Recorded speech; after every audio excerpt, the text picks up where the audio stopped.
ఇచ్చినటువంటి municipal chairman పోదం నరసింహారావు గారికి, మాజీ మున్సిపల్ చైర్మన్ కూర్చెట్టి వెంకటేశ్వర గారికి, market yard chairman X Yaganti Mallikarjuna గారికి, పెద్దలు సూర్య రమణ గారికి, ఇక్కడికి వచ్చిన ఉమ్మడి జనసేన బీజేపీ నాయకులకి, మరియు మా వాసు గారికి, మదర్ సాయి గారికి అందరికీ నా నమస్కారాలు. ఇక్కడికి వచ్చేసినటువంటి నాయకులు, కార్యకర్తలు అందరూ కూడా ఈ 100 రోజుల ప్రభుత్వం గురించి మాట్లాడారు. అయితే ఇక్కడ స్థానికంగా ఉన్న సమస్యలు పక్కన పెడితే చంద్రబాబు నాయుడు ఒక దార్శనికుడు. ఆయన విజనరీతో తెలంగాణలో ఐటీ కానీ ఇన్ఫ్రాస్ట్రక్చర్ కానీ బాగా డెవలప్ చేశారు. అదేవిధంగా ఇవాళ పునర్నిర్మాణంకి ఈ రాష్ట్రంలో ఆయన నడుము కట్టాడు. దానికి నిదర్శనం ఫస్ట్ మనకు ఇచ్చిన హామీలు సూపర్ 6లో భాగంగా పెన్షన్లు కావచ్చు, అట్నే అన్నా క్యాంటీన్ కావచ్చు, రాబోయే రోజుల్లో మహిళలకి 3 గ్యాస్ సిలిండర్లు కావచ్చు, తర్వాత ఇంటింటికి కుళాయి, అలాగనే ఇచ్చిన సూపర్ 6 వాగ్దానాలన్నీ నెరవేరుస్తారని కోరుకుంటూ ఈయన చేసే పనితీరు మొన్న ఫ్లడ్ వచ్చిందని నిదర్శనంగా తీసుకొని మనం ఆలోచన చేయాలి. గత ప్రభుత్వం బట్టలు నొక్కటం తప్పితే ప్రజల్లోకి వచ్చి ప్రజల విశ్వాసం పొందింది లేదు. ఈయన ప్రతిరోజు అనుక్షణం రోజుకి 18 గంటల పైచులకు పనిచేస్తూ అందరూ అభిమానాలు చూరగొన్నారు చంద్రబాబు నాయుడు గారు.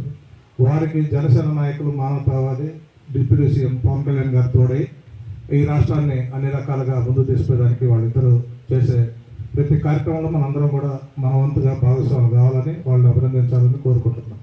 ఈరోజు మార్చిలకు సంబంధించిన కొన్ని అంశాలు, ప్రతి ఒక్క కార్యకర్త ఉండి పింఛన్ ఎట్లా పంచుతున్నాడో బియ్యం కూడా ప్రతి ఒక్కరికి చేరాలని కోరుకుంటున్నాం.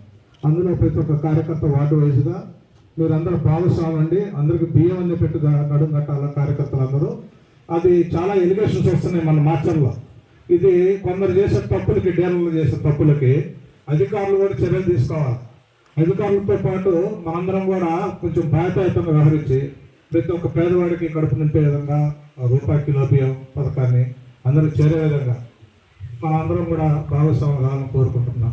అంతేకాకుండా గత ప్రభుత్వంలో మున్సిపాలిటీలో జరిగిన అన్యాయాల మీద ఎంక్వైరీ చేయాలని బ్రహ్మారెడ్డి గారిని మరియు సంబంధిత అధికారులని దాని మీద ఎంక్వైరీ చేసి కేసీపీ కాలనీకి సంబంధించిన నిధులు, అట్నే ఎన్ఆర్హెచ్ నేషనల్ హైవే సంబంధించిన వాళ్ళు కలిసి రింగ్ రోడ్ నుంచి మా కిడ్స్ పాఠశాలకు వెళ్ళే రోడ్డు 50 లక్షల రూపాయలు బిల్లు డ్రా చేసుకున్నారు.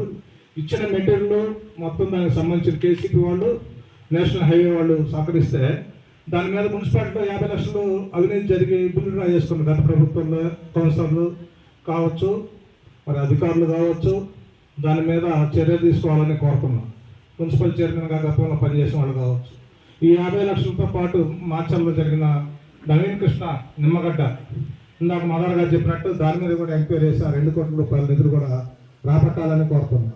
అంతేకాక గతంలో పంచాయతీ నిధులు 17 కోట్ల దాకా పైచులకు నిధులు దుర్వినియోగం ఉన్నాయి, కెనాల్స్ నిధులు దుర్వినియోగం ఉన్నాయి, ఐటీడీఏ నిధులు దుర్వినియోగం ఉన్నాయి.